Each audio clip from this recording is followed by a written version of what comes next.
Praise lord. ప్రియమైన వారలారా, ప్రభువైన యేసుక్రీస్తు నామములో ఈ ఉదయకాల సమయంలో మీ అందరికీ నా యొక్క హృదయపూర్వక వందనాలు తెలుపుకుంటున్నాను. ఈ రోజంతా కూడా మీరు చేయబోయే అన్ని విషయాల్లో దేవుని హస్తం మీకు తోడుండి మీకు జయాన్ని కలుగజేయును గాక. 9వ కీర్తన 18వ వచనం సెలవిస్తుంది, దరిద్రులు నిత్యము మరువబడరు, బాధపరచబడే వారి నిరీక్షణ ఎన్నటికీ నశించదు అనేటువంటి మాటను మనం చూస్తున్నాం పిల్లలు. ఇక్కడ ఇతరుల గురించి పరిశుద్ధ గ్రంథము మనతో మాట్లాడుతుంది. మొట్టమొదటిగా దరిద్రుల గురించి పరిశుద్ధ గ్రంథము మనతో మాట్లాడుతుంది. రెండోది బాధపడే వారి గురించి మనతో మాట్లాడుతుంది. పిల్లల వచనం ఏమంటుంది? దరిద్రులు ఎన్నటికీ మరువబడరు, నిత్యము మరువబడరు అని పరిశుద్ధ గ్రంథము తెలియజేస్తుంది. పిల్లల ప్రియమైన దేవుని బిడ్డ, నీవు అన్నీ ఉండి కూడా నువ్వు కొన్నిసార్లు దరిద్రమైన పరిస్థితుల్లో ఉన్నావేమో, ఏమీ లేని పరిస్థితుల్లో ఉన్నావేమో, దీన పరిస్థితుల్లో ఉన్నావేమో. అయ్యా నన్ను అందరూ మర్చిపోయారు, నన్ను నా ద్వారా మేలు పొందుకున్నారు కూడా నన్ను మర్చిపోయారు అని చెప్పి నువ్వు బాధపడుతున్నావేమో. దేవుడు అంటున్నాడు, ఈ యొక్క ఉదయకాల సమయాన నా కుమారుడు నా కుమార్తె, నేను నిన్ను మర్చిపోయేటువంటి దేవుడిని కాదు అని ఆయన అంటున్నాడు. రెండవదిగా ఈ వచనం చెప్తుంది, బాధపరచబడే వారి యొక్క నిరీక్షణ స్వరము ఎన్నటికీ నశించదు అనేటువంటి మాటను ఇక్కడ మనం చూస్తున్నాం పిల్లల. ఆయన నిన్ను నన్ను మర్చిపోయేవాడు కాదు, ఆయన మన నిరీక్షణను వ్యర్థము చేసేటువంటి దేవుడు కాదు. పిల్లల ఒక ఇద్దరు ముగ్గురిని గురించి నేను మీతో కొత్తగా మాట్లాడ ఇష్టపడుతున్నాను. మొట్టమొదటిగా పిల్లల హన్నాను గురించి మనం చూసినప్పుడు మొదటి సమూయేలు గ్రంథము 1వ అధ్యాయము 11వ వచనంలో హన్నా ప్రార్థిస్తుంది యెహోవా దగ్గర, అయ్యా నన్ను మరువక నన్ను జ్ఞాపకము చేసుకో, నీ సేవకురాలైన నన్ను మరువక జ్ఞాపకము చేసుకొని ప్రార్థిస్తుంది. పిల్లరా ఆమె అడుగుతుంది, నన్ను అందరూ మర్చిపోయారయ్యా, నన్ను మర్చిపోకు, మరొక జ్ఞాపకము చేసుకొని చెప్పి ఆమె ప్రార్థిస్తుంది. 19వ వచనంలో మనం చూస్తున్నాం, మొదటి సమయంలో 1వ అధ్యాయం 19వ వచనంలో దేవుడు ఆమెను జ్ఞాపకం చేసుకున్నాడు. ఆమె యొక్క పరిస్థితి, ఆమె యొక్క దుఃఖము మారిపోయింది. ఆమె దుఃఖంకు కారణం ఏంటి? పుత్ర సంతానం లేదు. పిల్లరా దేవుని దగ్గర ఆమె అయ్యా నన్ను జ్ఞాపకం చేసుకొని, దేవుడు జ్ఞాపకం చేసుకుంటున్నాడు. ఆమె యొక్క హీన పరిస్థితి పిల్లల మారిపోయింది. పిల్లల యొక్క కన్నీళ్ళు బాధలంతా మారిపోయాయి. ఈరోజు హన్నా యొక్క నమ్మకాన్ని పిల్లల నెరవేర్చినటువంటి దేవుడు వ్యర్థము కాకుండా, పిల్లల ఆ దరిద్రమైన పరిస్థితుల్లో ఉన్న హన్నాను మరువకుండా ఉన్న దేవుడు, హన్నా యొక్క నిరీక్షణను వ్యర్థము కానివ్వకుండా నశింపకుండా చేసిన దేవుడు, హన్నాను ఆశీర్వదించిన దేవుడు ఈరోజు నిన్ను కూడా ఆశీర్వదిస్తానని వాగ్దానం చేస్తున్నాడు. రెండోది మనం యోసేపును చూస్తున్నాం. పిల్లల యోసేపును అందరూ మర్చిపోయారు. యోసేపు దిగజారిపోయిన పరిస్థితికి వెళ్ళిపోయాడు. తన తండ్రి ఇంట్లో ముద్దు బిడ్డగా ఉన్నాడు. ఇప్పుడు ఐగుప్తు దేశంలో ముందు వెనక పరిశీలన దేశంలో బానిసగా ఉండిపోయాడు. ఆయన అంటున్నాడు, అనుకుంటాడు అందరూ నన్ను మర్చిపోయినా అని దేవుడు మర్చిపోలేదని చెప్పిన విశ్వాసంగా నమ్మకంగా దేవుడి మీద ఉండాడు. పిల్లరా ఆయనతో మేలు పొందిన స్నేహితులు కూడా కొన్నిసార్లు ఆయన మర్చిపోయారు. పిల్లరా కానీ దేవుడు ఆయన మరవలేదు. ఎలా చెప్పగలను దేవుడు ఆయన మరవలేదంటే, యోసేపు చెరసాల్లో ఉన్నాడండి. కానీ వచ్చిన బైబిల్ యొక్క పరిశుద్ధ గ్రంథం చెప్తుంది, యోసేపు చెరసాల్లో ఉన్నాడు కానీ దేవుడు యోసేపుతో ఉన్నాడు. అంటే దేవుడు యోసేపుతో ఉన్నాడంటే ఏంటండి? సర్వశక్తిమంతుడైనటువంటి దేవుడు, ఆ మహిమగల సింహాసనంలో కూర్చునేటువంటి దేవుడు యోసేపుతో ఉన్నాడంటే, యోసేపు ఎక్కడ ఉన్నాడు? చెరసాల్లో ఉన్నాడు. అప్పుడు దేవుడు కూడా సర్వశక్తిమంతుడైనటువంటి దేవుడు కూడా యోసేపుతో చెరసాల్లోనే ఉన్నాడు.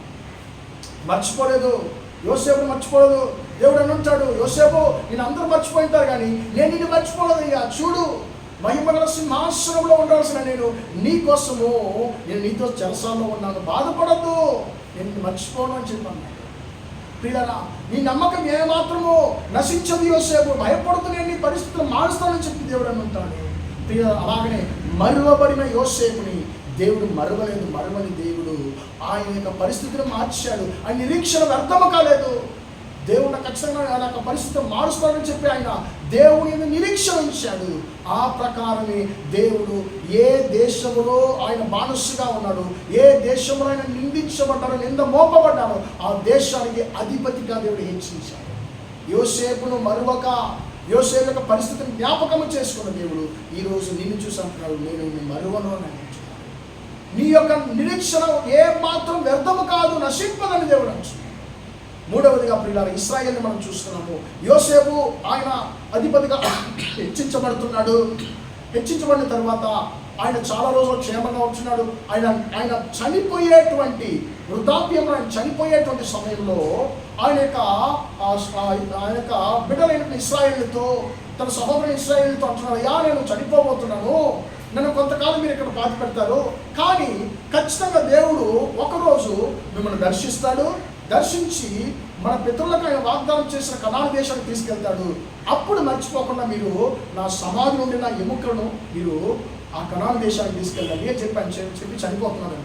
ఇప్పుడు 430 సంవత్సరాలు అయింది. ఆ 430 సంవత్సరాల ఐగుప్తు దేశంలో ఇశ్రాయేలు భయంకరమైనటువంటి బానిస జీవితం జీవించారు.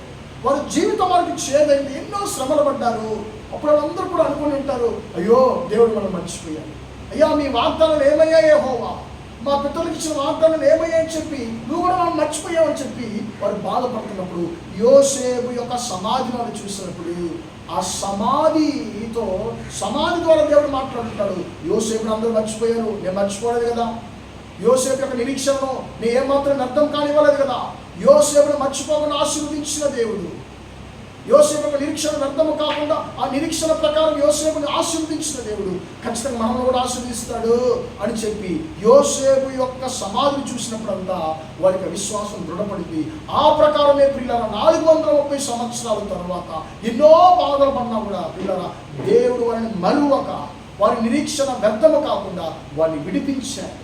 ప్రియులారా ఈరోజు అన్నాను ఆశీర్వదించిన దేవుడు, అన్నాను జ్ఞాపకం చేసుకొని ఆశీర్వదించిన దేవుడు, యోసేపుని జ్ఞాపకం చేసుకొని ఆయన పరిస్థితులను మార్చిన దేవుడు, ఇశ్రాయేలు జ్ఞాపకం చేసుకొని వారిని విడిపించిన దేవుడు, నిన్ను కూడా ఆయన ఆశీర్వదించి, నిన్ను కూడా ఆయన విడిపించి, నిన్ను కూడా ఆయన హెచ్చిస్తానని చెప్పి ఆయన వాగ్దానం చేస్తున్నాడు. కాబట్టి ధైర్యంగా ఉందాం మనము.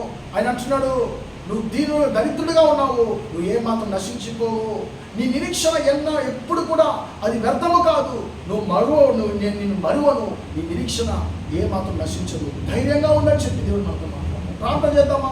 ప్రేమగల మాత్రం దేవా, ఇంతవరకు మాట్లాడిన బిడ్డలు మీరు దీవించండి, ఆశీర్వదించండి.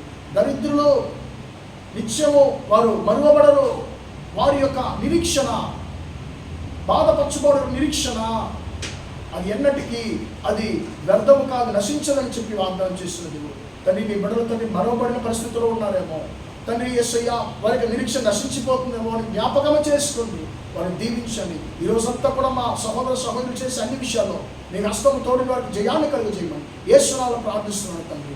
ఆమేన్ ఆమేన్. ప్రియరా దేవుడు మిమ్మల్ని దీవించి ఆశీర్వదించును గాక.